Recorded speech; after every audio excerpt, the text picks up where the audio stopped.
Okay. Okay, boss. I mean, we just had a conversation and you asked like my kind of journey into fitness. So I guess I'm gonna have to turn the table round and ask yours. So I guess my fitness journey kind of started when I like in 2015. So I was a sophomore in high school, and I guess you could say familiar with the weight room. In middle school, they had very minimal or like limited. I guess I had very limited experience in the weight room, but we would go in it. But it wasn't until I got into high school that I, kind of became more familiar with it. So in 2015, I joined my high school's powerlifting team. And that was kind of on a whim. I was very much under the impression that like girls were not supposed to lift like heavy weights, and that I would just hurt myself if I did. But I had a best friend who was like really like amped up and excited about joining the powerlifting team. And so she was like, please, like, just go to tryouts with me. Like, it'll be fun. And I was like, okay, but I'm only going to go because you asked me to. And I had zero intention of actually like joining the team. So I ended up showing up for tryouts. She did not. Oh wow. And yeah, and I actually ended up liking it. I mean, naturally the way I'm built, which is like short and stocky, like I kind of had like an edge or an advantage because I just could squat better and bench better. Like my body was kind of made for it. So I just ended up liking it, and I've been doing it ever since. So 2015, 2021, what is that, like almost 7 years now? Jeez. Yeah. I mean, and you're pretty good at it. Just a little bit. Yeah, just a little bit. Just a little bit. So what, for people that don't know, like what's your numbers? Raw numbers, you guys do pounds, don't you? Yeah, so I did, just making sure the math. Okay, so squat is 182.5 kg. Bench is 112.5 kg, and then deadlift is 187.5 kg. Look, I did the math for you. Thank you. I mean, I definitely wouldn't understand if it was all in pounds. Yeah. So those are my current numbers. I competed last April, or this past April. So they're pretty recent, I would say. And how much you weigh? I was in the 69 kg class, so that's like 151-ish pounds. But now that they have new weight classes, or the USAPL does, so I'll be going down to 67.5 kg. That's like nearly triple body weight, right? Squat. Really? Maybe. What is that? Was it 69? Oh no, 70. No, I mean, I would have to squat 50 more pounds in order for it to be okay. a true triple body weight, but I'm getting there. I will squat 450 one day. Holy fuck. I mean, I don't doubt you. Yeah. It will happen. That's insane. Get to 200. That's the goal. Kilos. 200 kg, yeah. Is that 450 pounds? No, that's 440, but it's close enough. Yeah. That's like an extra, 4 kilos, 5 kilos maybe? Yeah, it's easier to just round it to one solid fat 200. So I'll do that. Jesus Christ. At like 67 kilos? Oh no. Oh yeah. So if I did do that, I would have to be at the 67.5 kg weight class, since they got rid of 69. So yeah. That progress is insane in like 7 years. to be able to do that. Yeah. Well, I've been lifting raw for maybe, oh gosh, when did I enter college? 2018, like true raw, I would say 2019, or actually 2020. 2019, 2020 is when I started my lifting raw, and because I lifted equipped for so long, and I feel like even though equipped lifting is fun, I never got a lot of practice lifting raw. So Jesus yeah, Christ. Do you do low bar on the squat? yeah, it's like mid bar compared to other Mid bar. people's low bar. It's like mid bar. Yeah, I've Yeah, seen but it's some low low bar bars. to me. I've seen some low bars that are fucking insane. I'm like, how do you get the bar down that low?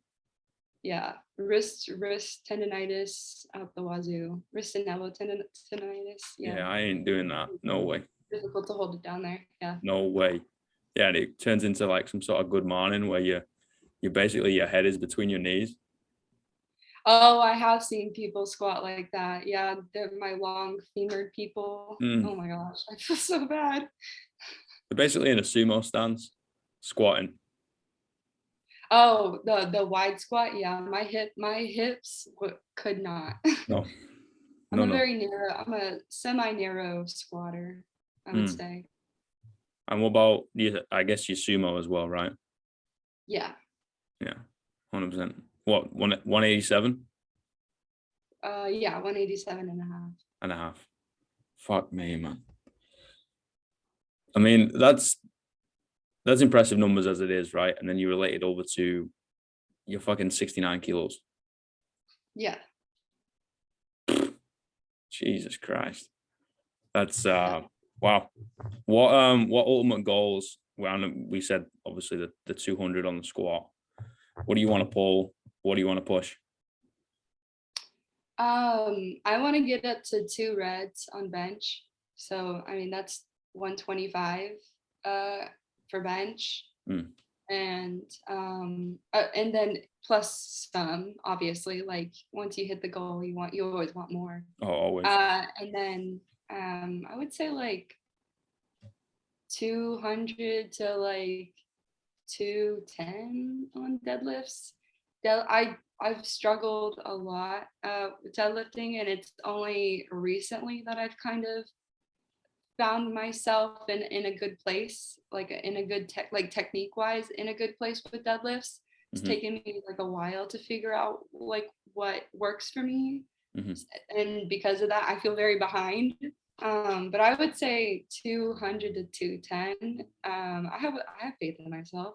And obviously these aren't like to be completed like next meet or anything, but more just so like, I mean, I would feel really proud of myself if I got those numbers. So yeah. I think that's why strength sports is so like addictive, right? Because the progress is so slow.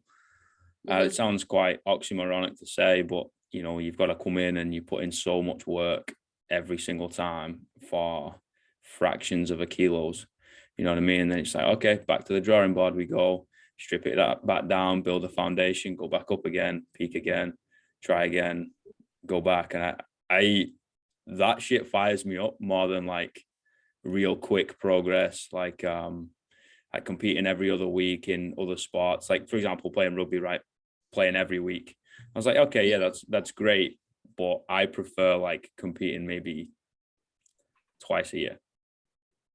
Yeah, that's pretty standard. Or at least high level, a lot of high level lifters think like that. They pick out their meets strategically. Once or twice is usually, sometimes 3 if you're really pushing it. But yeah, that sounds about right. I was gonna say that yeah, like even just when you're starting out lifting, also that like the newbie gains, like that can be so addicting. Like just because it's almost like it's not even about like you've always had the strength, right? But you've just never been able to like find the form in which you can like really utilize that strength and like the full like in the fullest potential. And so I remember when that happened, and like my newbie gains started 2018, 2019. And I was like, oh my gosh, I'm so strong. And I didn't get any stronger. Yeah. No, I just Yeah. found out what worked for me. Yeah. Yeah. You're adding 20 kilos to lifts like week to week. Yeah. Yeah. I'm like, oh my gosh, I'm building so much muscle. Like, this is insane. And Yeah. everyone around me was like, no, you just like stop deadlifting wrong. Like, you did it the right way this Yeah. time. But yeah. It's like, nah, bro, maybe I'm built different. Maybe I'm just like a genetic freak. And then the next Yeah. thing you know, True. yeah, True. Who's to say I didn't add 20 kgs worth of muscle yeah. strength on in a week? And now it's, you work all year for maybe 5 kilos over 3 lifts. Yeah, it's tough. I mean, I will say it's hard for me to see like the what am I trying to say? I'm having a stroke on camera. The meat the Nice. meat the meet before the last meet that I just competed in April was 2 years before that. So it was October 2019 versus April 2021. So it was really it was difficult, and I had like during lockdown in the US, like I went on this like powerlifting hiatus where I didn't lift at all Mm. for like a period of time. I would say like a good like 6 months I didn't lift at all, and then I jumped back on and I started lifting again. So it's really hard to like, I don't know how much more I could have put on my total had I like, been Mm. lifting the entire time, or Mm. if I had lifted like in a meet in 2020-ish, like, or 20 earlier, or what am I trying to say, in 2020, yeah. Had I lifted in 2020, I don't know if that would have affected like how much more I would have, been able to put on. But yeah, That's life though, right? It throws you curveballs, whenever you think you've got it all lined up and the chips kind of line up, someone's going to come over and knock over the dominoes, and then the next thing you know, they're all on the floor and you've got to go back to the drawing board and start again. So yeah, you've got to be able to run yeah, with the punches, especially when you're competing at such a high level. Like, it's yeah, not always going to be smooth. Like, no one ever turns up fresh, right? No one's in perfect shape because it doesn't fucking exist. yeah. They always say the shittiest preps. Ooh, am I allowed to curse on camera? I don't know. Of course. Or on the It, Okay. They always say like the worst preps make for the best meets. I don't know if that's true for everyone. I know for me it's been pretty true. Like, I've mm, had a lot of terrible preps in which I've then won like national championships off of. oh So yeah. Just a little accolade then. yeah, yeah. Just Just throw a bone out there. Yeah. just kind of Uh walk up and take first place. yeah. But yeah, I mean, you just have to take but what I meant by that is like you have to take what you can get, Mm. and then do your best the day you have to compete. So Yeah, and I think if everything goes like, perfect, whatever the fuck that means, in preparation, then the anxiety levels at the comp is just going to be skyrocketed, because that voice in the back of your head's like, well, you've got no excuse to fuck up now because everything's been yeah, tip top. You know what I mean? So if you have yeah, those shitty preparations, at this end of the day, work is work. Whether it is like yeah, optimal or suboptimal, you're still getting work done. Like, you're still moving the pieces forward. So you kind of walk in a little bit more relaxed and be like, you know yeah, what, fuck it, let's see what happens. yeah. I didn't think about it that way, but yeah, for sure. I can imagine if I had like like you said, a perfect meet, Mm. I would be kind of nervous because if I missed, then I'd be like what's happening? Mm. Yeah, I mean, I've got to think of it this way. I coach people, you know what I mean? So I have to be able to get inside people's heads and decipher what's going on. Like, we recently just had like an amateur powerlifting at the gym, which was really cool. Like, seeing a lot of people just kind of that would never really want to touch a barbell, never mind do a powerlifting event, you know what I mean? Come in Mhm. and kind of throw it down. That was super sick. Yeah, that's awesome. Yeah, Mm. I've only ever, I would say, like pseudo coached maybe one girl. because she asked me to help her, and I did. And it's difficult. Yeah. Yeah, it's rough. A lot of it is just instilling confidence in your lifters and telling them like, hey, if I believe that you can do this, you can definitely do this, and you need to believe it too. I would say like it's more nerve-wracking watching them than doing it.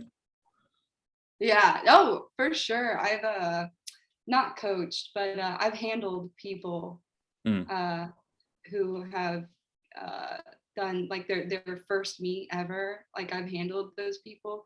I tell you what, I will throw up. Like it is so it makes me so nervous because I mean, ultimately, like whatever you choose for them is like that's what they have to do, and you don't want to mess it up.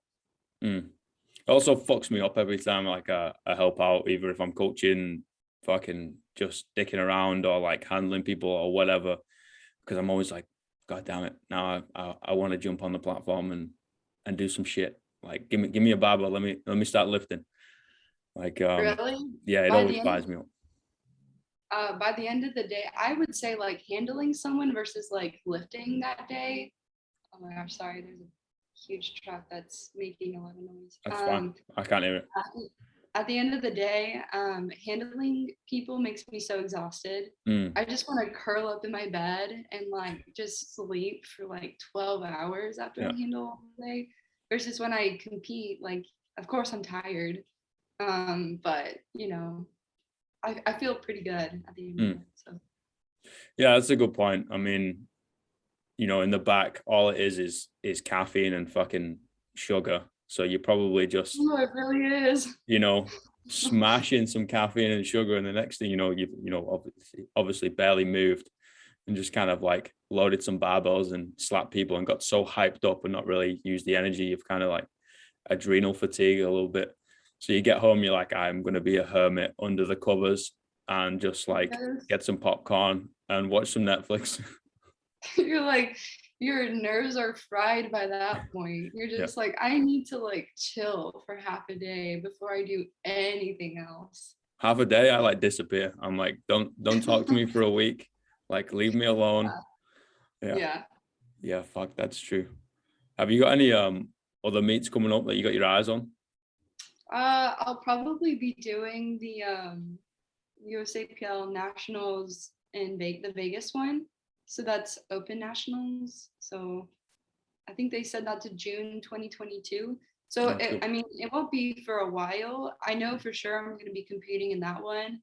I just haven't decided if I want to do like a tune-up meet in between that or right now and then. So I don't know. It's just kind of how my body's feeling. I'm like currently like quote recovering from like 2 major injuries from this past year. So I'm like kind of taking it easy on myself. Like I'm still training, but I'm not going to try to push myself to do something if my body says no. What were the injuries? What did you do? So 2 weeks before my meet in April, I had 2 bulging discs, my L4 and my L5. Yeah. So I had quote thrown my back out, and I had really bad sciatica, and then we kind of pseudo rehabbed it up until that meet, put a lot of numbing stuff on, and then I just did the meet. And yeah, so I'm still dealing with the sciatica, that lingering pain. And then right after that, instead of making the smart decision to just kind of pull back, I was like, no, I'm gonna go to there was one meet that I was trying to do. It was the TBS meet, USAPL TBS meet. So that was in Houston. I had signed up for that and then realized I got invited to Worlds. So then I was like, scratch that. I'm going to try to go to Worlds. So I was trying to train on a hurt back in order to, go to Worlds. And I ended up tearing a ligament through my T6 and T8 vertebrae. So I had terrible pain all the way, and it was on the same side. So I had sciatica on my left side And then I had upper back pain on the left side as well. And there was like little bulging discs up there too. So yeah, so I learned my lesson, which was don't try to push something if your body is telling you no. Like just rehab it, let it heal, and then when it says that you're ready, then you can go compete again. Oh, that hits home so hard. Like I ruptured L5S1 like how long ago? 7 years ago. Holy shit, it's been 7 years. And that, like, fuck me, that's debilitating. I have no idea how you were able to train, and never mind train, like fucking compete 2 weeks later. I tell you what, like, I mean, you of all people would know, but there was a while where like I could not get out of bed. Like Yeah, man. it was, I would have to like roll to the edge of it, like slowly put one foot down, like kind of push myself off. Like it was terrible. Like I mean, I just really took my rehab seriously. Like I went to a doctor who of course was like, I don't think you should compete, but here's some exercises that you can do to like help with the pain. So it was a lot of core exercises so that I would take some of that weight that was pressed on my spine and actually like, you know, when you use your core, you're not like putting all that weight back there. So it was a lot of core exercises, a lot of stretching, a lot of icing, ibuprofen. And I was not 100% healed when I competed. I slathered a lot of numbing cream on. And I just went and did it. That's a bad motherfucker right there. Like that, I could not even imagine getting underneath a barbell. Like, I mean, there was 3 weeks where I couldn't move my legs. Like, legit couldn't move my legs. Which was a very weird experience. Like needing help to go take a piss. You know what I mean? I'm like, okay, yeah, like this is humbling. Yeah. Yeah, I feel for you. I really do. Well, getting fucking lathering yourself with numbing cream and still going out and smashing it, like. I remember it was my third deadlift, right? And right before I was about to, you know, when you're like waiting for them to give you the cue to like come on the platform, I would think I was like 4 or 5 girls behind, and the cream started to wear off. Oh, no. Yeah.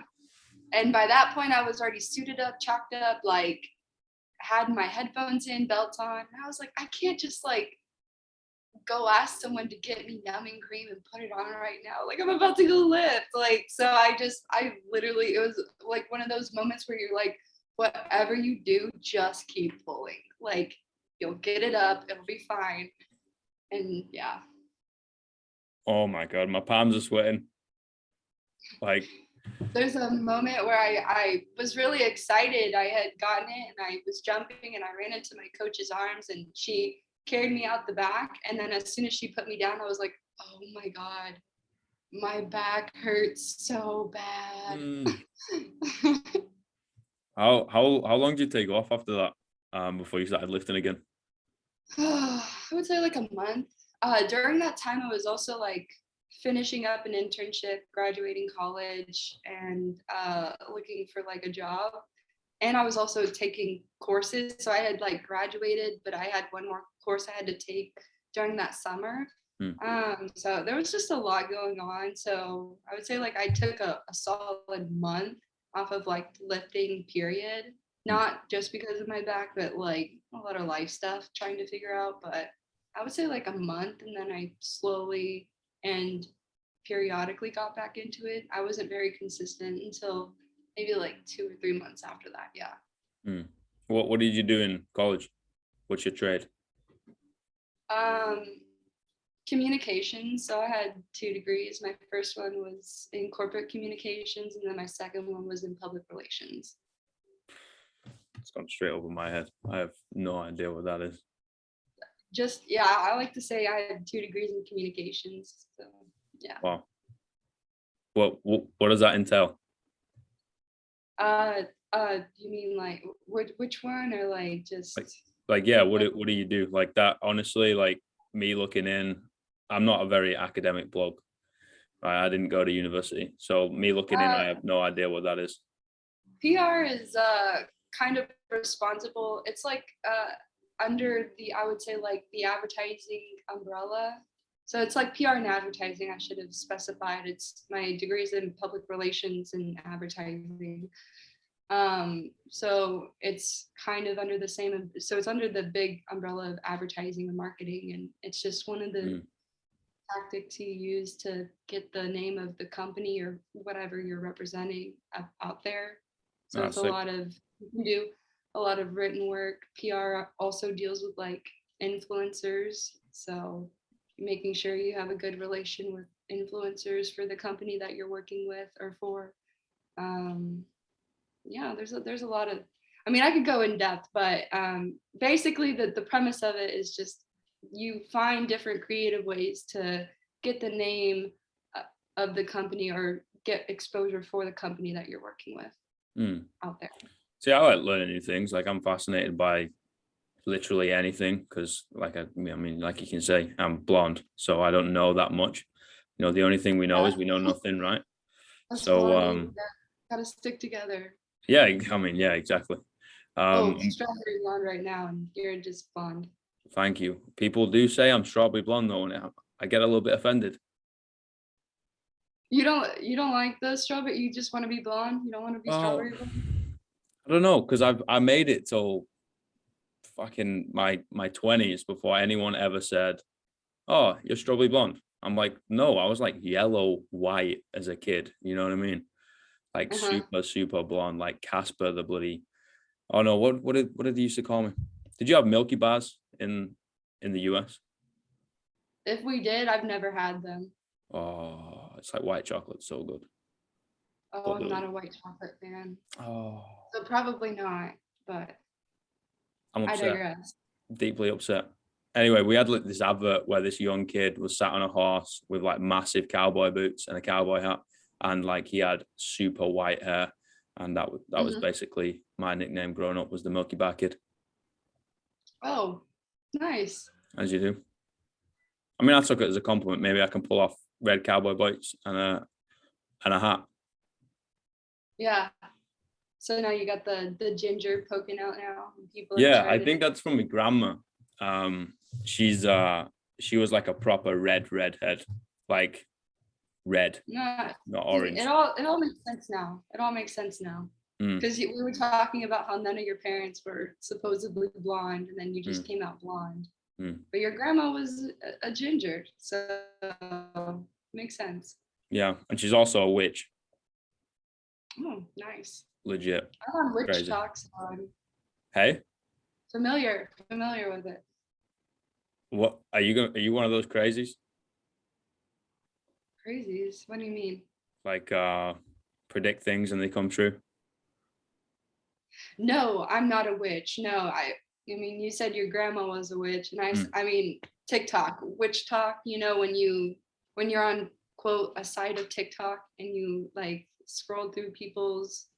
Anyway, long story short, I am more familiar with the practice of witchcraft, is what I should have said. But I am not a witch. No, I got too many of them in my family. You know what I mean? Like they're crazy people. Although I'm definitely a spiritual guy in the sense of there's definitely something else out there that we have no idea about, you know, and who are we to be able to downplay things? Do you ascribe to a certain religion, or do you just say that you're spiritual? I usually say I'm spiritual. I'm open to everything and anything. You know, like I literally live my life in the sense of the only thing I know is I know nothing. And the more I learn about something, the more I understand there's so much more to learn. So then the amount that you do know then becomes even smaller and insignificant. So I'm kind of like, well, how can I learn from you? How can I learn from the next person? How can I learn from someone walking down the street? Like, yeah, like I'm pretty much open at anything.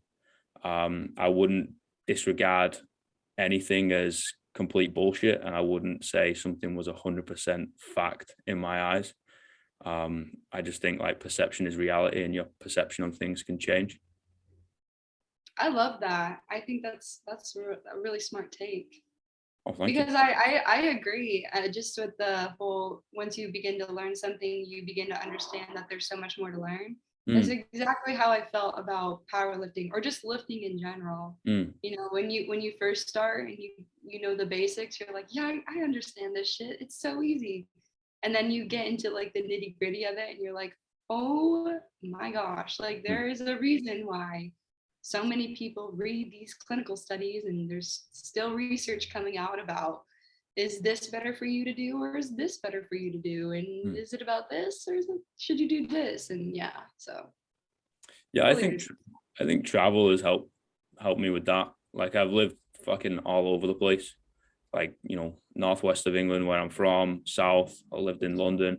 I lived in Auckland, which is the north of um, New Zealand, and then I'm now down in Christchurch, which is the south, and kind of like dicked around, and you just meet a load of people from all walks of life, right? And you end up learning so much, and it kind of is the polar opposite from Manchester and how I grew up of just like, okay, yeah, there's like good and evil and things that you should do and things that you shouldn't do, and there's the law and there's breaking the law, and there's things that you probably shouldn't tell people and whatever. And it's like, well, in fact, actually, the world isn't black and white; it's rather grey, and Yeah.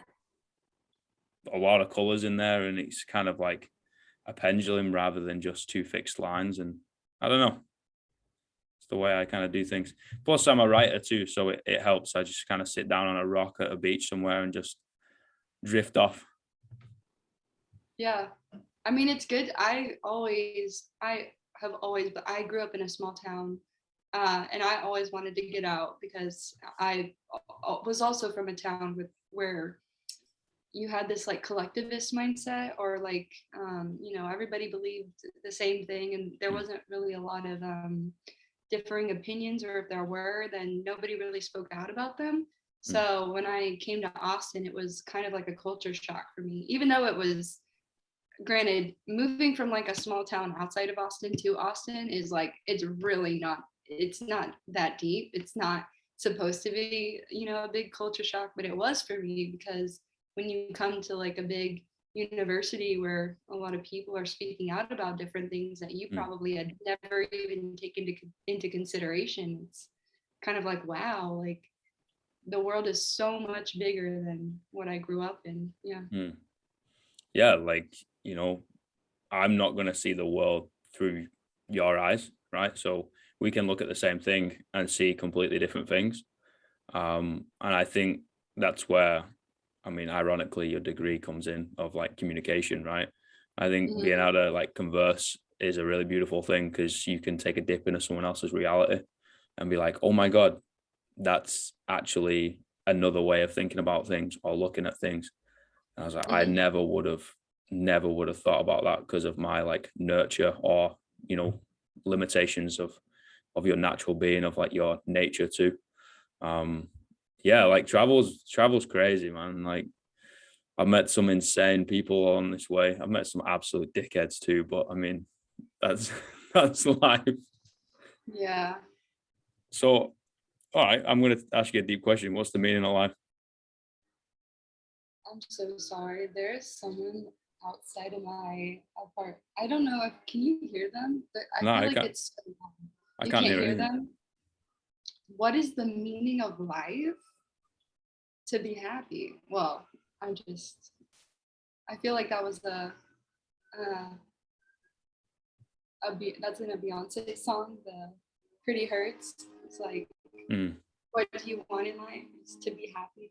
mm. That was the intro before the song started. It's the Um, John Lennon quote as well, right? I'm not familiar with John Lennon, so I wouldn't know. Ah, yeah, like a teacher asked him, I think he was like 5, right? He was like right young. They're like, what do you want to do when you grow up? And he said, be happy. And they were like, John, you don't understand the question. And he said, you don't understand the answer. At 5? Yeah, legit. You mean to tell me this is 5 years old? Okay. I I would say something along those lines. I mean, find your purpose, and usually your purpose. I mean, That's so difficult because, sometimes your purpose isn't to make yourself happy, but to fulfill a need or a space in this world. Yeah. I would say the meaning of my life, I would hope like the meaning of my life is to, at the end of the day, is to be happy and be so loving and grateful for myself and the world around me that I'm able to give that back, right? And just, I guess, like my purpose is to make other people feel better, or at the end of the day is what I would hope. That's real nice. Yeah. Semi-deep. Semi-deep. Yeah. I mean, it's whatever you fucking make it, right? It's your life. Like this, you can't play. Other people can't dictate the rules that you play the game by. Like that's not the point. The point is you live the way you want to live, right? Live and let live. Yeah. So I would just say at the end of the day is the meaning of life is to fulfill your purpose and whatever that is and to be happy.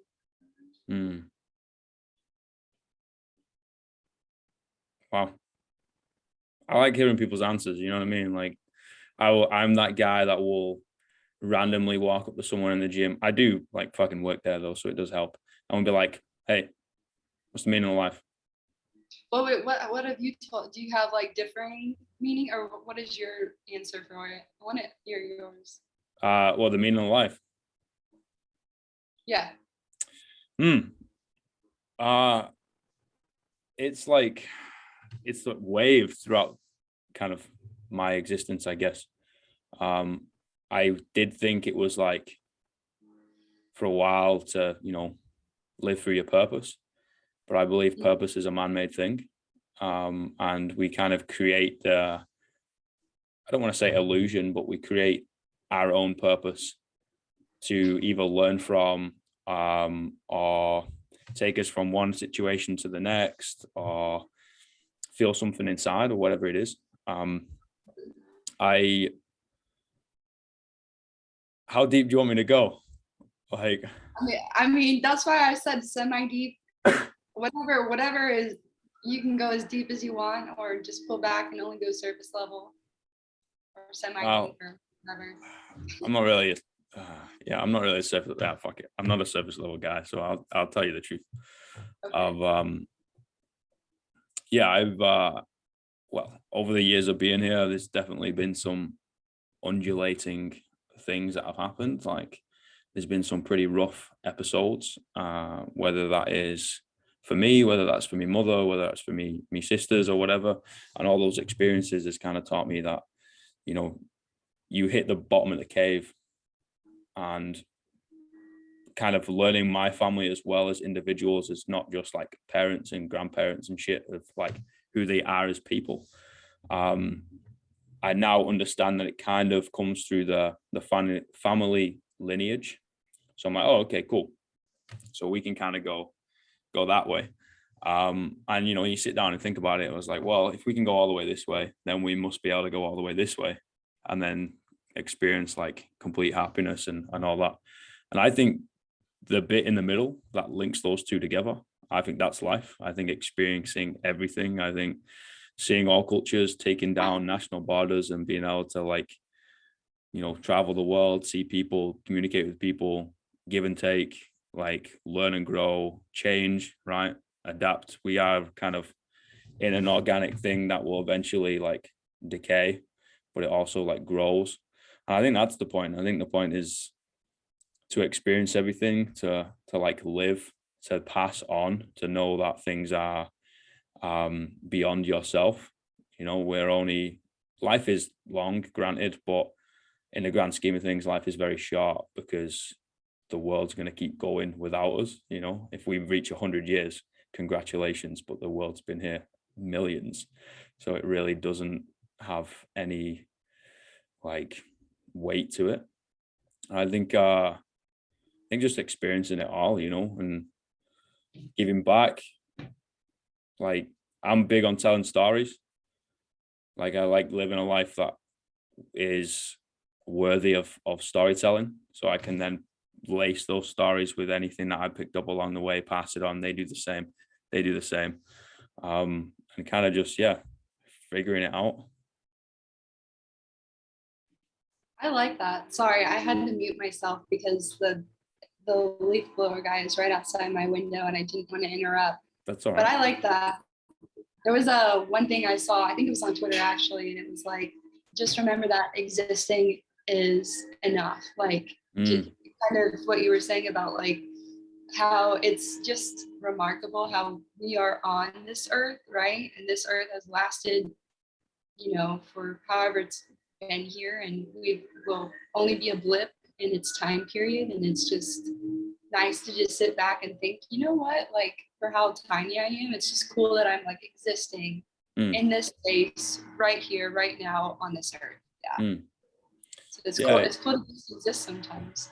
100%. And that's something that's only come to me recently. Like I would never be okay with that.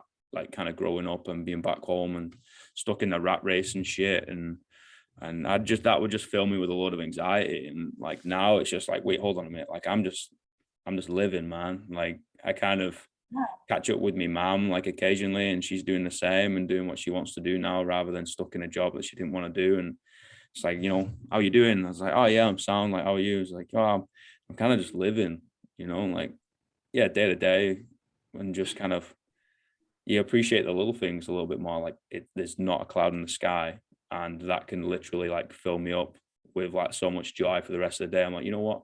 It's a beautiful day. I'm just gonna live the day. Yeah, okay, I'll go in and work out, because if I don't, I'll go even more insane than I am normally. But at the same time, it's like I'm just gonna experience today, because I ain't gonna get today again. Exactly. It's kind of like you said, it relieves a lot of anxiety. I mean, I say this, like I've seen a lot of like Twitter memes where people are like, you mean that I'm just this tiny like it's an expanded picture of like the universe, and they're like, you mean to tell me that I am just this tiny blip? Like why am I paying taxes? Like why am I worrying about like Yeah. little things? But I think I understand what they're trying to say is just like it's whatever that thing that you're like really holding on to that's like making you worry so much, it's almost like a way to just tell yourself like, hey, let go. You only have X amount of years like in this lifetime on this planet. You might as well just do it doing things that you love to do and that make Mm, you feel good. And mm. when you like start to feel that gratitude, you start to experience the world in such a better light. I think the world is already abundant before we sort of created these materialistic items. You know what I mean? Like, yeah, okay, like we need shit. Like, obviously, I'm talking to you on a laptop and the technology and the internet and whatever, and that's amazing. But like, you really don't need that much. And kind of stuck in like a 9 to 5, living the same life, for the next 40 years, that does not appeal to me at all. Like I want to be able to live like a 40 lives in 40 years. So then I can sort of look back at like 65 and be like, oh, okay, yeah, I've done a couple of things, and then I'm going to do the same thing in the next 40 years and keep going. Right. I think you can live so many lives, but people are stuck on, no, I need to like climb the corporate ladder and get an office on the 32nd floor. I'm like, well, why? It's like, oh, because it's a thing to do. I'm like, okay, if it's a thing to do for you and that's what you want to do, then that's absolutely fantastic. You live in the life that you want to live. But like, just because like society has kind of dictated that's the thing to do, doesn't mean you just have to like blindly follow. You can like, check in with yourself and be like, do you want to do this? Yes or no? It's crazy that you're speaking about this because I literally had this conversation with my best friend maybe like a week or two ago. And she was saying something along the lines of like, we have what you would call creatives, and that could, you like interpret that however you please. It could be creative in terms of like they're able to create cool art, or just a creative, like they're a really great thinker or innovator.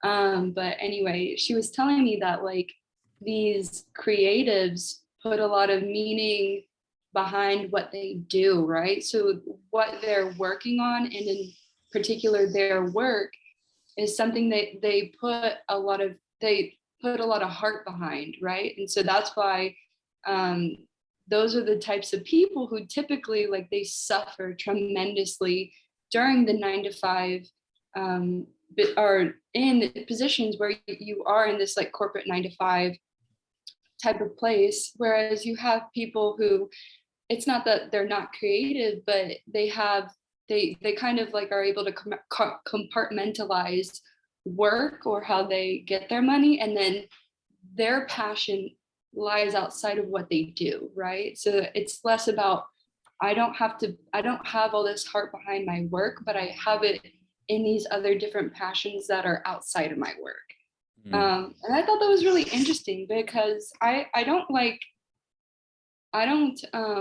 was I trying to say? I'm not gonna like condemn those who work 9 to 5 jobs, No. because some people really enjoy them, Mm. and they don't care that it's, it's 9 to 5 and then I'm out.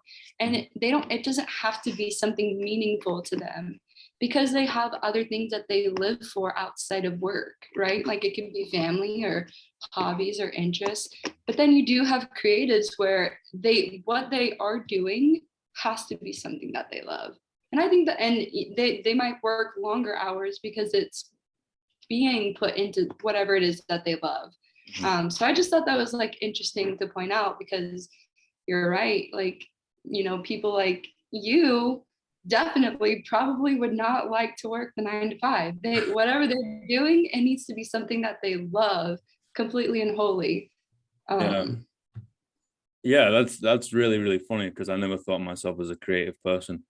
Like legit, like, it's all blue collar back home. You kind of work with your hands. I've pretty much done every job.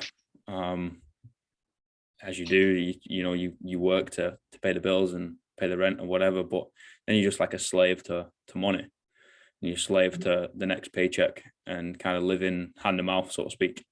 But it's really, really funny you bring that up now, and we're having this conversation now, because very, very recently I've kind of come to that realization with myself of like, I don't really give a shit about that anymore. Like, I could live broke, and I have done for a long time, and I don't really care.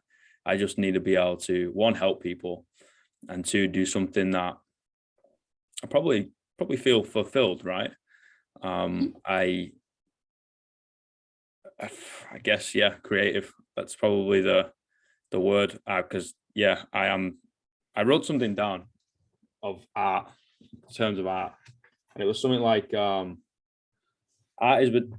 is a desperate claw to be understood in an unaccepting world. Mm-hmm. And I think creative people usually are more in tune with themselves, and also more emotional people that need to deal with that, because it will probably end up dealing with them in its own way, right? So they need to be able to live through that. And it, like we said, it's not right or wrong, it's individual. But yeah, it's really funny that you bring that up, because I've mentally gone there in the past, like, I'd say 2 weeks. I'd say even less than that.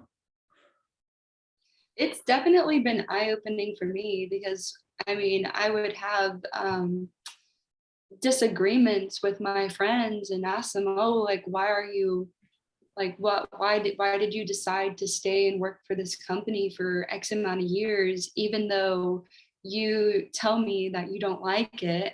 And their answer is, because I do it to get the paycheck, right? But it doesn't, and I find semi-purpose being there, and maybe they like what they do, but their purpose, their passion is out. Maybe they are a big like family friends type of person, and like their fulfillment is just making sure that they are always in touch. They're always going to the gatherings. They always they want to make sure that everyone in the family is doing okay. Like maybe that's their passion. And so why should I tell them straight to their face, oh, you should quit your job because you aren't fulfilled in it? Like, no, like maybe other things outside of their work fulfill them. And so I think that has definitely taught me a lot about the way I think, because I would consider myself a creative as well. So I have to be careful about, not everybody wants to live my type of life. Not everybody finds passion in their work. So, and that's Yeah. okay. It's the live and let live, right? Like some people will kind of pour from their cup to a job that doesn't give back to them, so then they can go do more things that does give back to them, like you said, like the gatherings and the family stuff. And that's incredible. Like I really, really hope they find peace and happiness, you know what I mean? But like there might be other people like ourselves that if usually they don't pour from the cup, they empty that motherfucker and be like, I'm going to put everything into what I'm doing. And then that thing must have to give something back. Otherwise you just are left drained. It's almost a little extreme. Like because it's like I will give everything to this and I will work endlessly, but I won't do it for something I won't love. I will only do it for something that I do love. Yeah. Yeah. My mom said something recently. She was like, I will keep doing this with all that I have until I am willing to give no more, or something like that. So again, she's exactly the same, or I'm exactly the same as her. And it would be like she'll go balls to the wall and give 110% of herself, and then we'll one day wake up and be like, you know what, I'm done, and we'll just like walk out. Yeah, I feel like the pandemic awakened that in so many different people in so many different fields. Just like to give an example, my dad is an engineer. Wow. And he said that there were a lot of people either during or right after the pandemic, they just woke up one day and they were like, I don't know why I think I chose engineering because it pays good money, but I don't actually like it. And I think I want to go and do something else, like with what time I have left. So yeah. Like time is the most valuable commodity, you know what I mean? For sure. Like I always grew up envying people with money because we didn't have it, you know what I mean? I'm like, oh, it'd be fucking amazing to have that. And that's definitely like the goal, is to try and get some pennies and whatever. And like honestly, you could dangle any paycheck in front of my face and it doesn't do anything for me. I'm like, I want to keep doing what I'm doing and I'll somehow meander on through. And yeah, if I have to do some laboring job again or do something just to make sure rent's paid or whatever, then fine, no problem. I've done that before, but I'll keep on doing the thing that I'm doing. Be that weirdo that disappears and writes some things. Yeah, for sure. Why not? Right. The world is it's fucking crazy. Right. Like honestly, I saw beaches over here that I didn't even see in like travel magazines. Like back home. Oh yeah. I didn't even think existed. You know what I mean? Like, oh, I know that's something out of like Avatar the movie. Like that's CGI. And then I'm like, I can like touch it. I'm like, what is this? Yeah. I'm gonna buy a van. Yeah. I'm gonna live in a van. I think when you kind of figure out like what was it? There was this saying and it was, okay, so this is again something that me and my best friend had talked about, is we did a lot of interviews with we would say creative people in different types of fields, right? It's not just like art in particular, just creatives in different types of fields. And one of the main themes was people saying, the one thing I maybe would quote regret is like not doing something like soon enough. Like imagine if I had put all of that time that I was spending trying to, I don't know, an example is like, go to medical school, or if I spent all the time that I was using to go to law school, or spend all that time using to do whatever, and I had spent it doing something that I love, which was maybe it's like designing clothing, or like designing buildings or anything else. Like imagine how much better I would be at that thing that I loved. And I always think about it, like of course you're going to do, it's okay, like part of living is like you learn by doing things that you don't like, and it's okay, it's totally okay to pick something up realized halfway through it, go, you know what? I don't like this at all. And I could not see myself doing it. Finish out whatever you had for that in mind. Maybe it's like a year-long contract. Finish it out and be like, I'm done. And I'm going to spend this time not doing that thing. And I think that's just as important and like as anything else. So I think about that all the time. As soon as I know that it's something that I don't like to do, like truly, and it's not because of any other variable or factor, I will just stop. I will try to stop doing it as quickly as possible and try to find something else that I do like to do.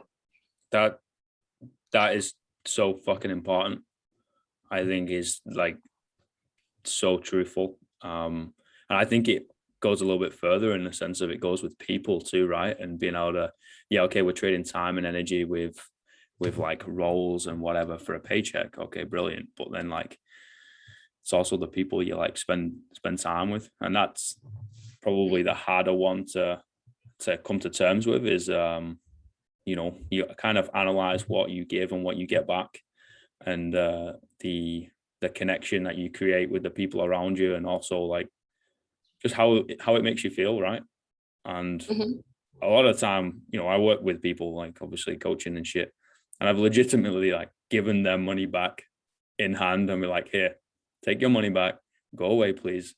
Like we're not gonna work together. Like we're not a good fit. Like because this isn't gonna work.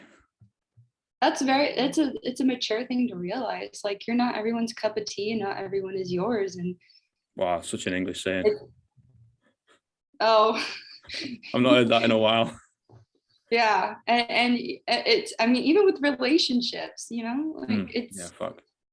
That's really important too, is like, you know, it's okay to be like, hey, there's nothing wrong with you. We're not a good fit. And it's okay to take a step back and reevaluate. Yeah, I think it's, hey. Oh, I was just gonna reiterate, like part of messing up is like you get one step closer to what you're looking for. So take it. For sure. You have to be able to fuck up, right? I am the best example. I'm a walking fuck up. I don't think I've ever done anything first time. You know what I mean? Like, fuck. Injured to the utmost degree, right? Concussed all the time. Not anymore, hopefully, if I don't bang my head. You know, I had extra English in school and now fucking published a book. You know, it's, I was wickedly shy and anxious and down in the dumps, and now I'm talking to like people on the internet. You know what I mean? It's like you have to be able to fuck up to then learn from it and then grow and then go through that like uncomfortable process, right? And then come out the other end. Like change is the only constant in life. You have to be able to change. I love how you said growth, you have to kind of bear down through that uncomfortable process, because it's true. Like there was a part where it's like, don't kill the cringy part of yourself, kill the part of yourself that thinks whatever you're doing that you love is cringy. Ooh. And I take that with me everywhere. Ooh. Because when you really think about it, who is to say that loving this pop band is cringy? Or who is to say that doing this line of work or whatever it is cringy, right? That's a societal standard. And if you really like to do that, do it and just kill the part of yourself that thinks it's cringy. Because why waste another second not doing it is what is ultimately what it comes down to. Fuck, that's so good. I like that so much. And it like, so I believe that each day we're a different person, right? I don't think that I'm just like bipolar, right? And like multiple or split personality disorder or something like that. But I think like lessons that you learn from one day is then digested and then applied to the next, right? So I will become and keep growing. What do you think about like just growing in general? Yeah, like it's a really interesting concept. It's I'm still working on it. I am actively still trying to kill the parts of myself that think that certain things that I do are cringy. Yep. And it's taken me a while to like talk myself. I'm a big believer, like sometimes you have to like think of like worst case scenarios in your head, and when you talk yourself through them, it relieves like the anxiety that surrounds it. So if I say like, oh, I don't want to do this because of this, and I'm like, okay, well, why don't you want that thing to like, why do you care? Why do you care if these people think that you're cringy, or why do you care that? And when you start to like talk yourself down from that, it's like at the end of the day, like no, like people will probably think maybe like 10 seconds about it, and then they'll forget about it because everything is so fast paced nowadays. They're gonna give maybe 5 seconds to it, and then they're gonna think about something else. 5 seconds of them cringing versus you spending so much time doing something you love. I think it's a even trade. I think it's a trade worth doing. If Yeah, someone totally. spends 10 seconds cringing at something that I've done, but I think I like that, or I think that whatever it is that I produced is something that I'm proud of, okay, it's an even trade. I don't mind it. I'm Yeah. okay with that. And it also helps that I have such a great support system around me. I have the best friends in the entire world. They are truly like my hype women. And I have a great partner who just supports me in every way possible. And so even when I doubt myself, or I think like, oh my God, like I don't want to do this because like what if, somebody thinks that it's like dumb or stupid. They're like, we don't, like you Totally. don't. So like just yeah, so it's been great. I'm still working. I'm not going to say I'm perfect. There are still things that I'm like, no, I'm not going to do that cuz like that's stupid or that's dumb, or like people are going to like crack jokes at me, or I'm going to become a meme, and I have to tell like who cares? Just do it. I'd But I'd go further and ask why should it matter of like external validation, whether it's bad, right? Their opinion on whatever you're doing, right? Why the fuck should that matter? And then also, why should it matter if they like it? If you like it, and it goes back to your hair, right? It's like strawberry blonde. Why the fuck should it oh matter if anyone yeah. else likes it? Like, do you I like it? think Yeah, then that's the only thing that yeah. matters. Yeah. I mean, I'm not gonna. I mean, we all in different ways crave external validation. That's just, I think, part of being a human is like we've created these groups of people that we like to spend time with and that we get along with, and that's just part of like human nature. It's just finding the people who are like-minded, or maybe like-minded as you, and support you and you support them. And so like I'm not saying external validation is like wrong and that you shouldn't. I think like you said, you just have to be careful who you're asking it from. If it's some stranger on the internet who's been dogging you since day one, it's like, you know what, I think I could live life not needing to prove myself to that one person. Yeah, So I think you just have to be careful about versus like if my friends looked at me and they were like, I completely, maybe I'm in the wrong and I'm doing something that is like hurtful and I don't even realize it, and a friend calls me out and says, I think what you're doing is super like wrong and it hurts me and it's going to hurt other people, then yeah, I'm probably going to reconsider whatever it is that I'm doing, because they're the people I care about and I want to make sure that I have their approval and their validation. yeah, that's a very good point. And I think the internet, using that as the example, like people can, but you don't need to create a connection with people anymore for emotionally charged responses to happen for whatever they say, right? You can kind of Mhm. attack people. Like if, say, for example, you walk past on someone on the street and they're like, I don't like your fucking hair. I'm like, cool. I don't give a shit, dude. I don't know who you are, because Yeah. you haven't created that bond. But the internet is, I don't know how it's done It's it, but It's difficult, right? We've never lived in an era where we've had so many different opinions and eyes on us at one time in one singular moment. And it's really, and it can lead to, I mean, that's why so many of people, I don't know how old you are. I'm Gen Z. I'm like a Gen Z millennial. I'm like right in the middle. And so like Gen 96. Z, 96. So I think you're right in the middle too. Maybe millennial, Gen Z. I forgot when Gen Z starts. But it's like our whole generation is riddled with anxiety because there are so many different opinions commenting on one person all the time. And it used to not be like that.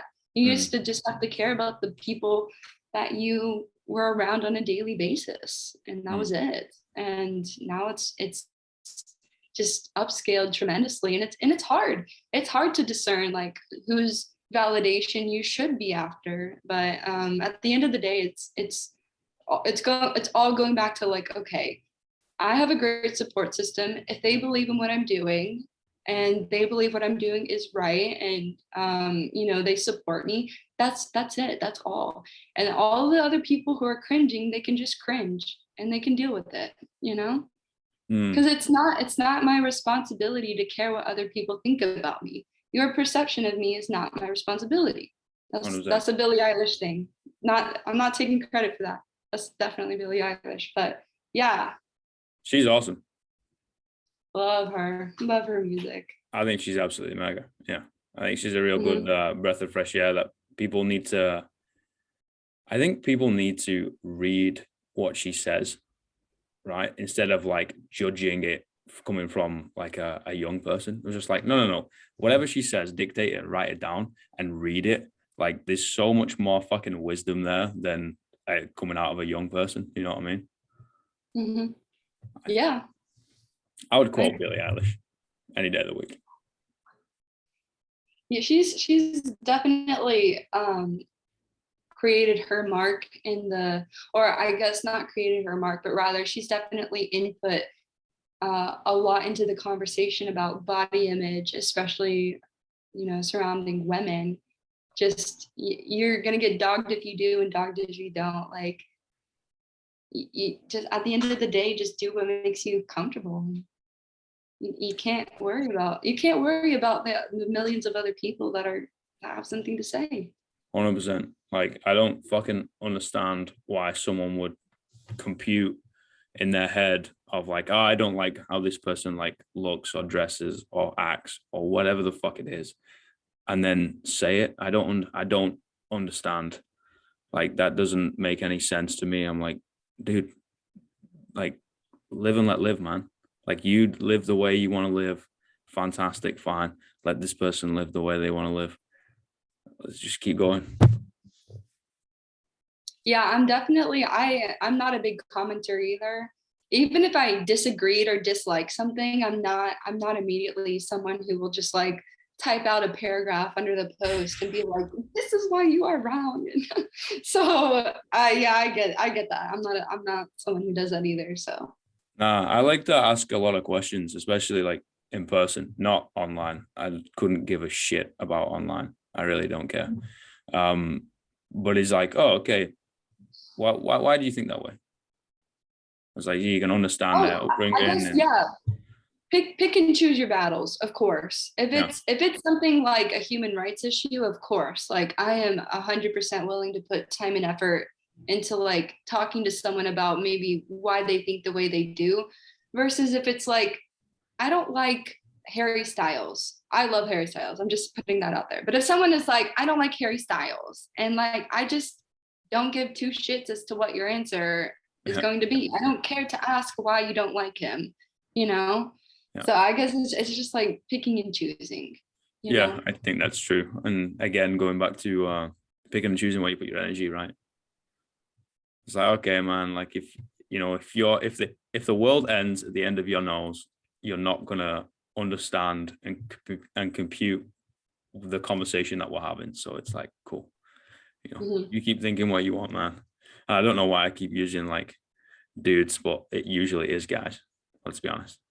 Yeah, it's the audacity. I don't get it. I fucking don't get it, man. Like it's usually why I spend a lot of time on the beach on my own. It's peaceful, man. Or with my cat. I'm surprised she's not come in and said hello. Mm-hmm. I'm a big homebody. I like being. I just, there are some people who hate being at home. I love being at home. I will stay home all the time. I will invite people over so that I don't have to leave my home.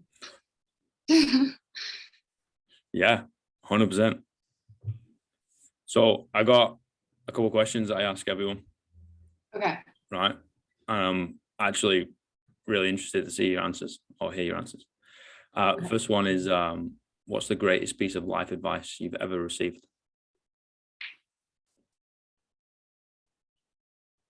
I would probably say don't kill the cringy part of you, kill the part of you that thinks it's cringy. Just because that to me has dramatically shifted the way I think.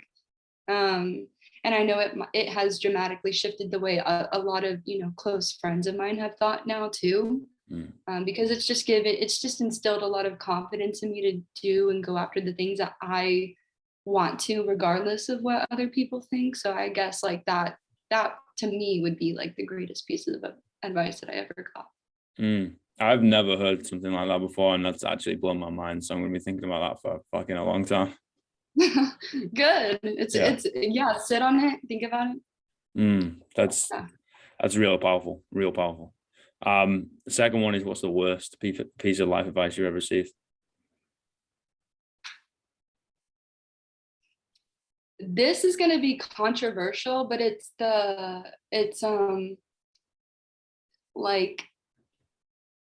this can be, how do I put this?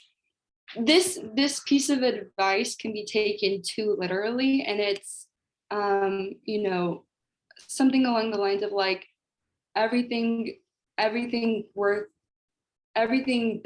means a lot or is worthwhile in life, you have to work like super hard to like have it, or for it to like happen. Like you just have to keep working hard like all the time in order to get somewhere. And don't get me wrong, I think of course like work hard and good, or what is it, work hard and good things will happen. I think that's the piece of advice, the worst piece of advice, and it's because I took it too literally. And I would work myself until in my junior year of high school, I literally had so many like mental breakdowns. I was losing weight rapidly. I would be so anxious because like I was just filled with anxiety, and it would like lead to my eating disorder and the demise of that. And I had a bad relationship with like sleep and things that were healthy for me. And it was because I was disguising it as, oh, I'm just working really hard to do. And I think I was just working extra hard at school. Like I was a big nerd and I wanted to get into a good college, which I did, right? But at the expense of what? At the expense of my health, at the expense of my relationship with my parents, because they were so worried about me. And I was just such a brat because I only cared about myself and what I was doing. And so I get it. Like when you work hard, good things will happen, but also stop, like you don't have to work yourself to the bone for good things to happen. Like I almost kind of feel like if something's meant to be, it's kind of hard to fuck it up. Right. And like that to me sticks a lot with me, because you know what, like I've been fired from a job and like I have questioned myself and been like, am I like not good enough, like da da da. And at the end of the day, it's like maybe I wasn't good enough, but maybe I wasn't supposed to be doing that in the first place, and I don't think I would have to slave away like my hours or my time or my energy doing something that I was not very good at to begin with in order to like feel accomplished. I think that sometimes it's okay to just do your best, but you don't have to work hard all the time just to get where you want to be, is probably what I would have to say. Again, I agree, and I really wouldn't worry about being fired from a job. I think, I've been fired more times than I can remember. You can also apply it to relationships. Like, I don't know where this idea that like there were some, like, someone was comparing relationships to like war, or like, yeah, it's a constant battle. Like, you're definitely going to go through like Yeah. major ups and downs, and like it's going to be such hard work. And like, let me tell you, any of the relationships that I've had where it's been like that, it was toxic. It wasn't healthy. It was toxic. And the relationship that I'm in right now, it's the easiest I've ever been in. That's And awesome. it's nice, and it like I said, it's kind of hard to fuck up things that were meant to be. Mm, So even if things are tough, like, it doesn't feel like a battle. It doesn't feel like I don't feel like I'm working hard to maintain my relationship. mm. It's just, you have to do little things here and there, I think so. I think it comes from the whole concept of like, this person like completes me, right? Mhm. And that to me doesn't make any sense. I No. thought about it for a long time, and I like agreed with it for a long time. You know what I mean? I'm like, oh, we're two separate halves of the same soul. I'm like, oh, come on, man, pull your head out your ass. I'm like, Or that. like, they're my happiness. Ugh. I can't do it. I really can't. Oh my God, no. Or like, they make me like, they're my happiness. They make me Oh, happy. Like, and I'm like, no. Like, they could contribute to your happiness, yeah, but totally. at the end of the day, your happiness should come from you and you alone. Don't let someone else be your happiness, because that's where you get stuck in these Hmm. toxic and tumultuous relationships, is because you believe you won't be happy without them. Hmm. Yeah, and you feel like when they leave or when you leave or whatever, it breaks down. Part of you is gonna go with it. I'm like, look, man, like you should be a whole person on your own. You know what I mean? Hmm. You should be like a one complete fucking soul rather than like pieces of it. Like you shouldn't be shattered. Yeah, okay, like there might be a bit of longing for that person and things are going to be a bit different for a while and all that type of stuff. Yeah, okay, it's going to be uncomfortable and it's going to hurt like that. So does life, Hmm. right? You'll get over it. Don't worry about it. But you can't be like, oh, I'm never going to be happy again. Like, Jesus Christ, good luck. And it's so funny that we're talking about this, because like, even studies have shown like the quote happiest demographic are single older women. And everybody likes to throw their hands, especially like, I don't know how it is with like, I wasn't raised to be a man. I was raised to be a woman in this society. So I don't have the male experience, but I know particular the female experience, it's definitely a lot of people saying, yeah, you're going to settle down, you're going to meet someone, you're going to have kids, and that's how that's how you're going to be happy. Oh, sorry. Single older childless women.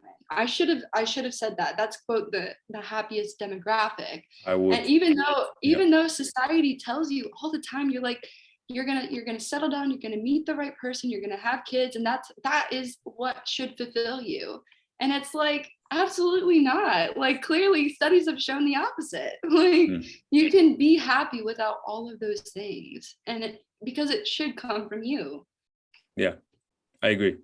I agree. And honestly, like the happiest people, the most complete people, and also the people with the best fucking stories that I've met along the way so far have have hit that demographic. Yeah. They've been a little bit 100%. older, they've been single, they haven't had a kid, and most of them have been ladies. Just because Yeah. I think it also helps with um, there's a lot of pressure on ladies to fit a certain fucking role, right? Or a certain shape or a certain whatever the hell it is.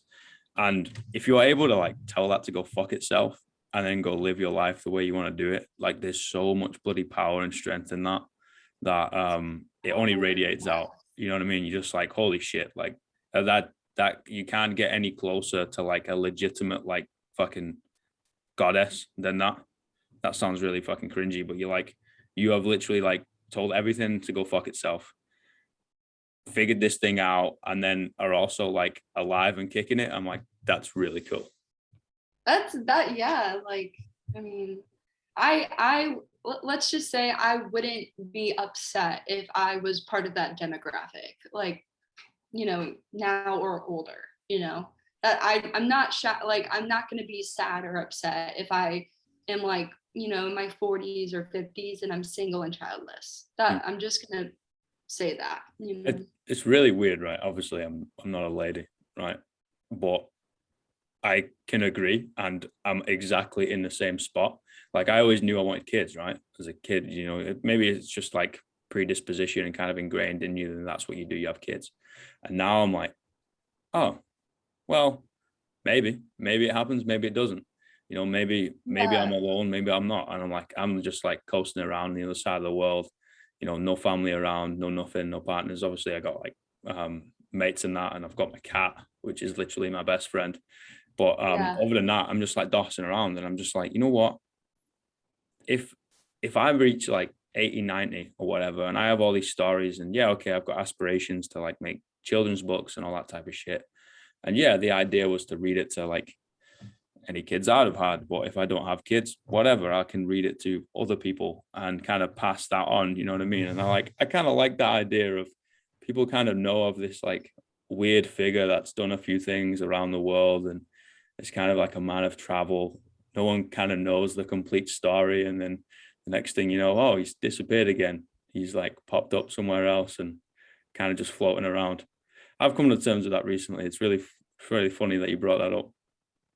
No, I mean, I say this because me too. I thought, I mean, up until the age of like, I would say like 20, I was definitely like, yeah, I want to be a mom. Of course I want to have kids. Like I totally, I want to be married. I want to have kids, of course.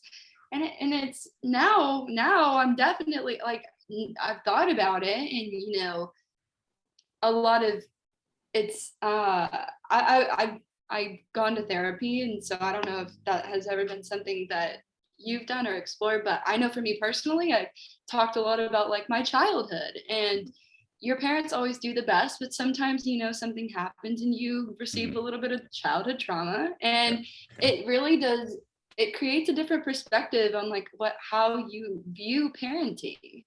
And it, like, for me, parenting scares the shit out of me. Are you Yeah. kidding me? Like, you know, even if you do your best, you can still kind of fuck up your kid in a little bit. Yeah. So like, for me, that just sounds like such an enormous responsibility. And now I'm like, you're right. If I don't have kids, I'm okay with that. Like, it doesn't mean that I'm not gonna, I will be a great auntie. Are you kidding me?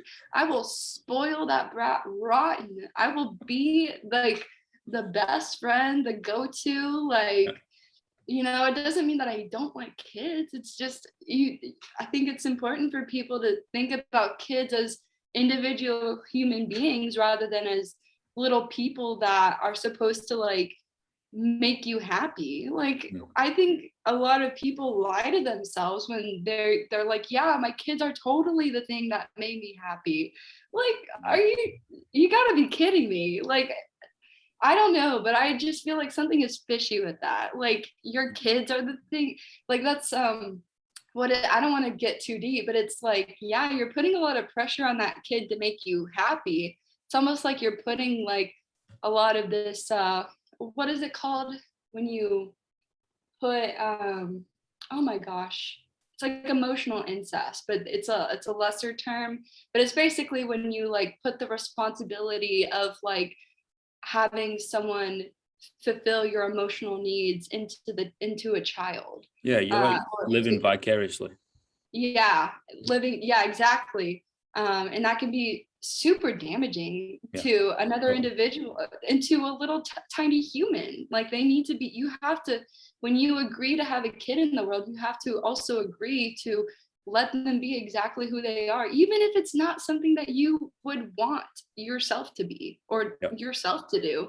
You have to be okay with that. Like, you, and so I think it's really funny because there's so many, you know, I hear so many parents, and maybe they don't mean it that way, but so many parents say, yeah, of course, like, my kids are the thing that made me happy. I was so unhappy for so long, and then I had kids, and then I was happy. I'm like, that sounds a little toxic to me, but go off. Like, you know.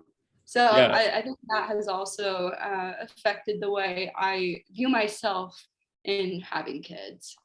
I think the most powerful thing on the planet is unconditional love, right?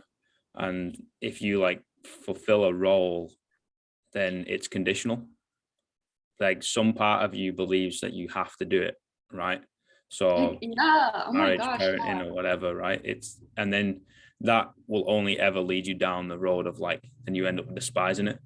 I'm like, no, like the most powerful, like as we now know, like fucking TikTok trends and all that type of shit now of like, oh, you randomly go up to someone and like, hey, if you're having a bad day, like you can give me a hug or something like that, or you give them a note and it was like, your smile's like, I don't know, brighter than the brightest star, whatever it is, and it's like Yeah. completely random. Granted, you could probably make the argument of they're doing it for all the bloody love hearts on TikTok, but Oh yeah. the point is kind of still there of like that unconditional sort of love is the most powerful thing on the planet. And if you don't have to do anything and it doesn't affect your day or their day, if you don't, and you end up like, I don't know, even if it's just like holding a door or smiling at someone, you know what I mean? Like that legitimately is like what makes the world go round. Yeah, I mean, it's important to just, love someone to love them. Yeah, Hmm. like they shouldn't be your source of happiness. Again, going back to that conversation, just, Hmm. you're at the end of the day, like when you have kids, you just decide like, hey, like I have my life and they have, like, of course, like, don't get me wrong, like you are responsible for a tiny human. Like take that shit seriously and like make sure that like you're invested in their health and well-being and safety, but like you don't have to invest so much of yourself in order to like, influence, Hmm. maybe I should say, influence the way they behave or act. Like Hmm. don't raise any assholes, but don't raise people pleasers, or don't raise, pushovers, or don't raise, not confident people, or people who don't want to be themselves. Hmm. Someone once said to me, and it fucking blew my mind, of I appreciate you. And I was like, what do you mean? Like, I've not done anything. So, like, obviously, the predisposition of like my brain would have been they appreciated the act, right? And someone was just Yeah. like, no, I appreciate just the way you are, just like kind of the way you live. Yeah. And I didn't really understand it for a long time. You know what I mean? I'm like, I've not done anything. Like, leave me alone, you know? And I think that's the whole point of like, whoever you are naturally, I'm going to appreciate that, and if that is in one form or it develops into a different form, or that kind of relationship like changes along the way, and like paths weave in and out, like the river meanders on down and eventually it all ends up in the sea, right? And Mhm. that's life. I think it's more about just appreciating things for the way it is, rather than like, oh, this tree is really pretty, but I'm going to shave it and carve it into the way I want it to look, right? I think we Mhm. do that with partners. I think we do that with friendships. I think we do that with business partners, and just like, oh, I like really like their like foundations, whether that's mentally, physically, whatever. Um, but it's like, but I would prefer it if you did this. I'm like, fuck, why do you have like a say in that, man? Like, you got zero say in that. Just appreciate it for what it is. Like a fucking rose in the floor, a flower on the floor. Appreciate it. If you pick it, it's gonna bloody die, right? Just appreciate it for what it is. Take a picture of it if you want to, and walk on by. Mhm. Yeah, I mean, it's almost like when you fall in love with the idea of someone rather than the actual person, and Ooh, that is dangerous. You oof, gotta, deep. make sure that you take all the good with all the bad, Mm. character flaws and all. I dare someone, goddamn. It's like stab me in the chest. That's deep. A lot of people fall into that trap though. I've fallen into. I will admit, I was a not a serial dater, but I would get the ick so quickly because I would like someone for who I thought they would be, or Right. for who I thought they were. Yeah. And then when they would not even show their true colors, but just be exactly who they were, I would get icks so quickly and just leave, like dip, because they Mm. didn't meet the expectations for who I wanted them to be. And there's Mm. nothing wrong with that person, right? Mm. I, on the other hand, just had these false expectations that I probably shouldn't have put there in the first place. So you have to be careful. But again, that you need to have been able to done that sometimes to then learn from it, right? And I read something a while ago, and it was like, don't give people too much too soon, because they'll fall in love with the hand and not the heart. Oh, like love bombing. Yeah. Yeah, and they love what you can do with them, or do for them, or how they look on your arm, or whatever the hell it is, right? They like the idea, like you said. And when everything comes off in the wash and you're no longer in the bloody honeymoon stage, it's like, oh, this person has flaws just like I do. Nah, fuck them. I'm tired now. Now Oh. on to the next. Yeah. Yeah. That's why it's just my cat, and she's actually just come out the front. Bless her. You're a cat person, a dog person, or both, or neither? I'm an animal person, right? Like, I fucking love animals. I think one of my kind of favorite jobs that I could ever do on this planet would be to like work in a safari in Africa, like a wild safari. Mm-hmm. And, you know, be in their habitat, and I've got to adapt the way I live for them, not the other way around. You know, I love animals, man. I think the nonverbal communication is a really powerful thing. You can create like a really, really strong bond when, you know, you don't talk to each other, clearly, because they don't know English. I think I like having the dog versus cat person conversation. Not because I think either is right or wrong. I think it's just interesting because for so long I thought I was a dog person. Well, one, because I'm very allergic to cats. But two, I began to realize that like dogs will just love you unconditionally. Like there's just something about them that, you know, they want to buddy up to you all the time. They love you. They want you to love them. There's just, and they love so openly and freely, right? Whereas cats, they're not the same way. You have to earn their love. You have to earn their trust, and you have to be patient. Like you can't treat them like shit and expect them to come back to you. Like that, they're not a dog, right? Yeah. And so I think it's I like seeing who's a cat person versus who's a dog person, because it gives me insight into how they treat beings in order to receive love, right? If you're someone who thinks that they should just receive love automatically, it's like, I mean, that might be a red flag, versus someone who is willing to, like, you know, test the waters, earn their trust, be patient. That might be, you know, a different type of person. And how, you know, never thought of it that way. Yeah. I mean, I think about that all the time now. I love cats now. Like you just have to be patient, earn their trust, and they will love you eventually. Like you shouldn't just demand it up front. You shouldn't expect it. Like a human. Like you shouldn't just have to demand, you shouldn't exactly have to demand and expect a human to love you. You have to earn their trust and their love. It was really funny. Like this, I was not, you know, planning on getting a cat or an animal over here. I don't know whether I'm going to stay here. Like we said, like, you know, I'm going to go where the wind takes me. But she was a stray. And I like kind of heard through a mate. He was like, oh, well, my mom's kind of picked someone up. Like this cat doesn't really like other cats. She has another cat. Do you want to like come see her? I was like, I fucking love cats, man. Like, yeah, let's come see this little thing. And I literally rock up and I give her a wink, and she gives me a wink back, and I'm like, it's my cat.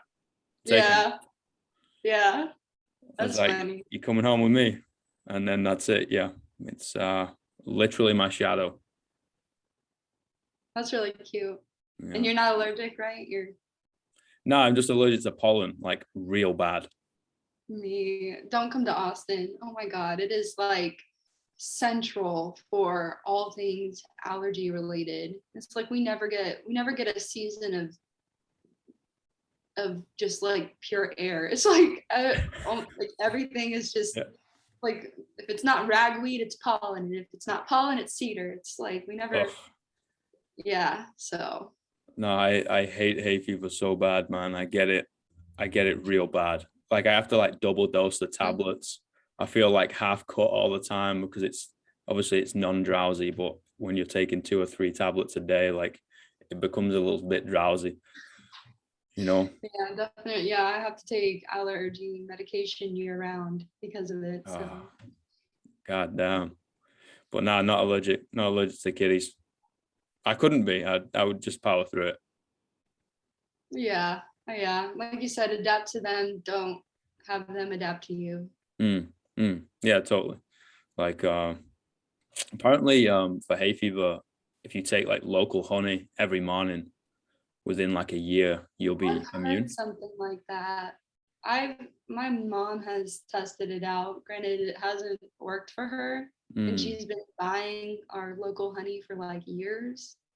But it could work, I guess. I don't know. I mean, it's an excuse to eat honey every day. I'm okay with that. Yeah, yeah, yeah. If you like honey, yeah. Fuck She yeah. doesn't. She does not like She honey, doesn't so like it. no. Ah, bless her. Poor her. Trying it out and it doesn't work. Yeah. Um, all right. Last question. All right. 3 words you tell your younger self.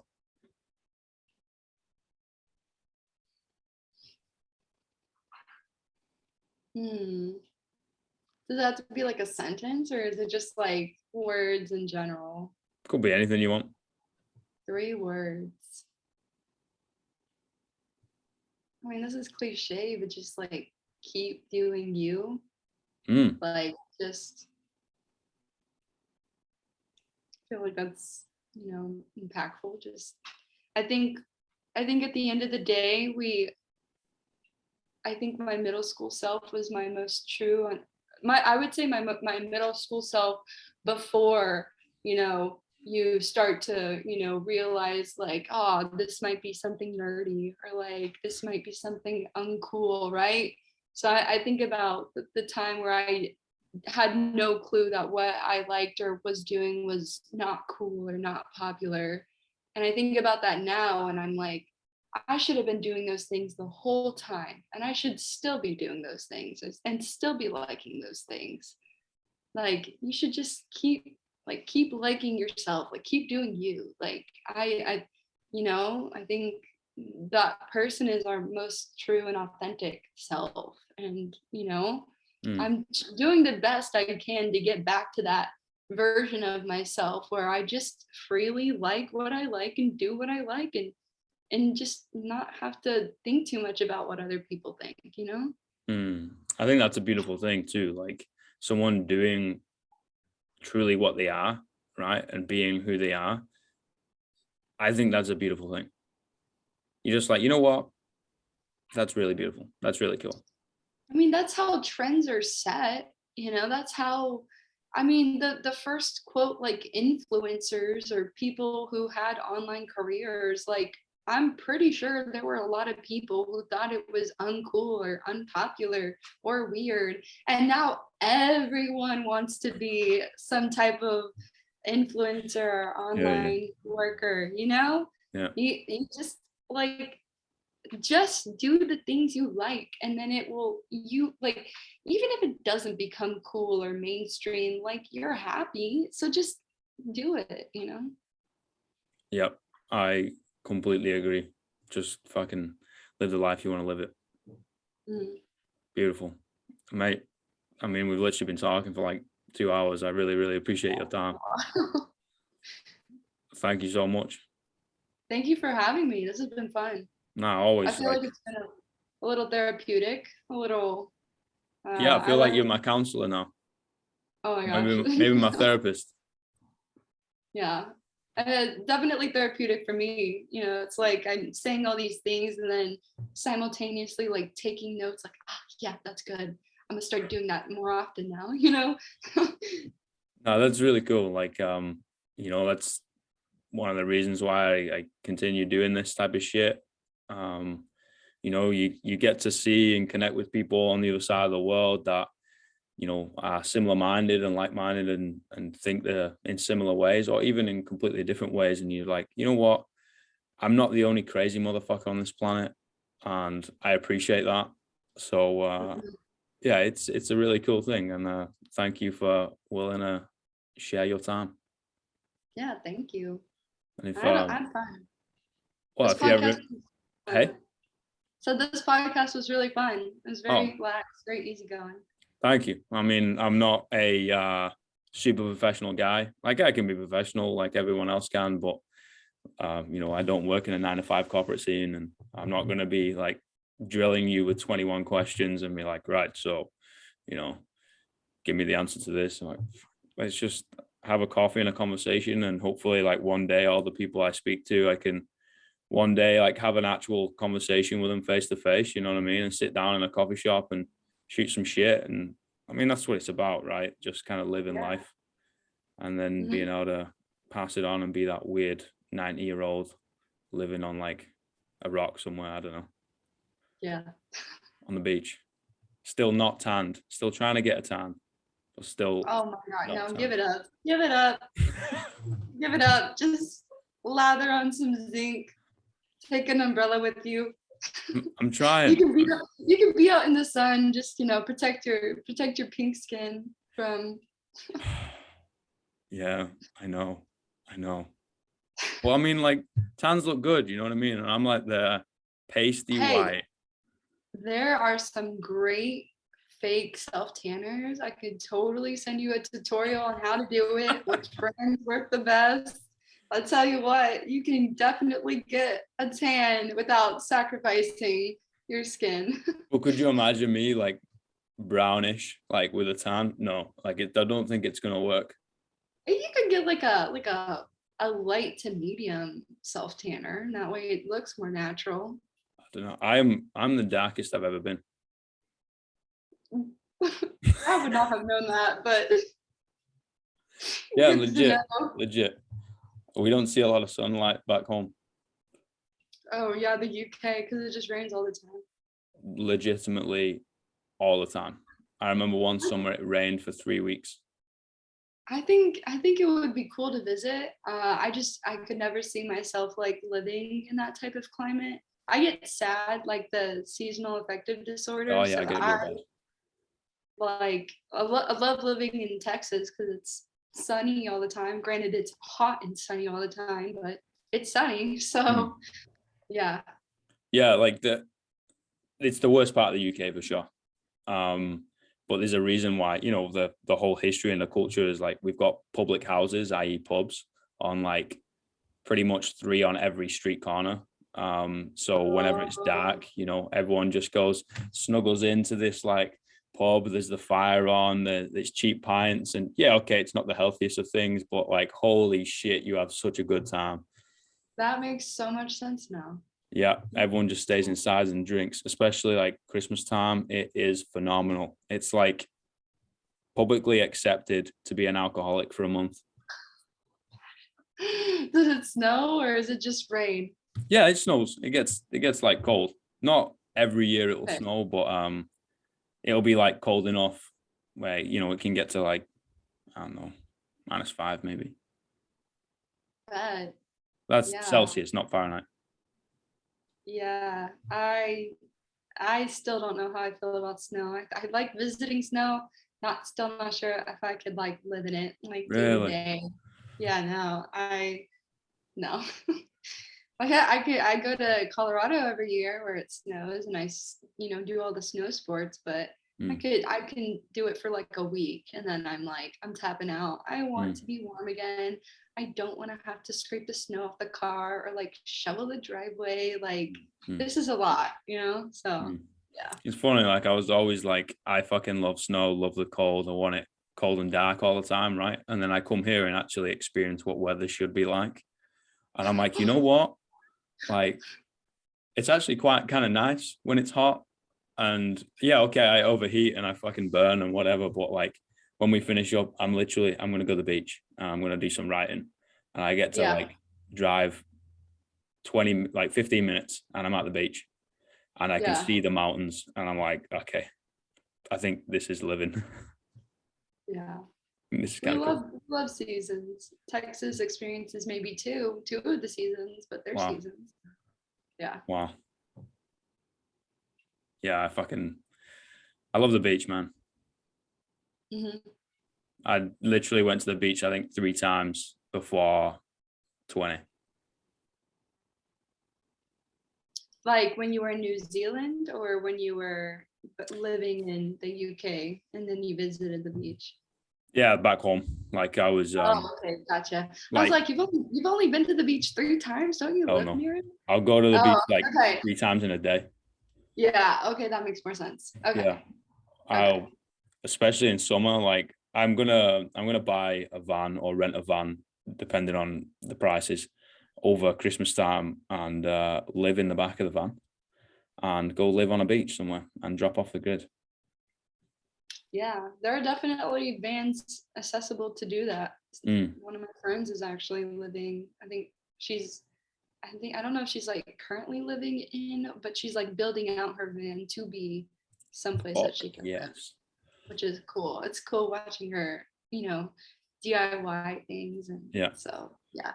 I really want to totally kid it out so then I can like do this in the van. You know what I mean? I think that would be absolutely rad. Just like travel all over New Zealand Like, and yeah, legit, like completely live in it. Obviously, have no rent apart from like petrol, and like work from the van and be able to have like Wi-Fi and all that type of shit. I think it that would would be, definitely cut down on costs yeah, and massively. spend that money on other things. Like if you like traveling, yeah. Oh, you gave me the bug. I'm gonna go do it. Okay. If I like drop off the grid and you don't hear from me like ever again, it's your fault. I'm now a nomad in a van driving around aimlessly. It's van life. Yeah. There's a Van life. reason it's called van life. Exactly. Waking up, you're literally on the beach. Yes, please. You know, I've, it's a bit of a, life's crazy, man. You know, it's a bit of a different approach to life than I've used to have. So Maybe you'll take that hiatus, go live in a van, come back, and then humble all of us who are like so deep into our phones and give us a new perspective on life. Maybe that is your purpose, I, is to, I to humble all of us. I'm not sure about being like a wise man. I think I'm just kind of figuring it out. Maybe you don't even have to be like, develop this like wise old man like persona, but just like you talking about like, yeah, this is what I do with my day. This is how I, validate myself and how I'm happy. It'll just humble people in general who are like, I'm only going to be happy if I do X, Y, and Z. One problem is I need a gym. I need to be able to weightlift. Yeah. Otherwise, I'll go crazy. Just travel to all the different gyms in New Zealand, and that's what you'll do. I literally did that. What are we? 2021. Last year, I got fired a couple of times, and I was like, "Fuck this," and lived in my car. And then, no, like that paints me out as a bad guy, but it's a couple of different situations that was out of my control. Okay. And yeah, I just lived in my car and like drove around and just visited a lot of different gyms and kind of lived in the passenger seat and saw some pretty cool things. That's cool. And I mean, I love the not just the powerlifting community, but like even like the weightlifting community or like CrossFit community. Like all these communities they have a presence online, and so it's cool when you get to connect with different people from all over the world, because you're like, you do this, well, I do this, we should connect, we have something in common. I like that. I mean, even when I was, dead set on quitting powerlifting and lifting in general, the one thing that kept me, in it was the community, just knowing that, oh my God, I've made so many different friends, and it doesn't matter what gym I walk into. I know that, if it's a powerlifting gym, I'm going to meet someone that I know, or can, meet a new person that I would like to know. So yeah, it's like, oh my God, come in. We're all addicted to caffeine. So it's like, we'll go grab a coffee and this like fucking hipster cafe, which is usually got really nice literally that's scones how and it stuff. starts. Oh, Yeah, you're so just good. like, you're like, what time do you train? Cool, I will train at that Cool. time with you. Yeah. It's simple, it's easy. Yeah, it's so true. Like, and usually you get through to the owner too, which is really cool. You know, you just flick a message, hey, I'm kind of in town, like, you know, I kind of work out a little bit. Can I just like pay for a drop in? Like, oh yeah, sound, like, what do you do? I'm training at this time. We'll go grab a coffee. You're like, whoa, I don't know you, but okay. And yeah, man, it's fucking so cool. Yeah. So I weightlift. Okay, cool. I like powerlift. We're kind of just like, you know, work out next to each other. literally. Definitely not doing a Just CrossFit WOD though. No more. I'm not doing any more. now you know someone. Now you made a new friend. Done. New friends, mate. That's all it is. Yeah. Traveling around, talking to people. There she is, the cat's at the door. Again, I really appreciate it. I'm gonna log off. Otherwise, I'll take more of your time. And I appreciate it. No. I just checked the time. I was like, oh my gosh, yeah, it's like almost 3. Okay. Yeah. You go enjoy your day.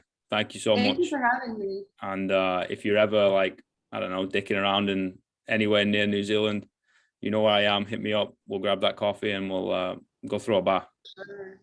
On my travel bucket list. Easy. It's not going anywhere. All right. All right. See you later. Bye. Bye.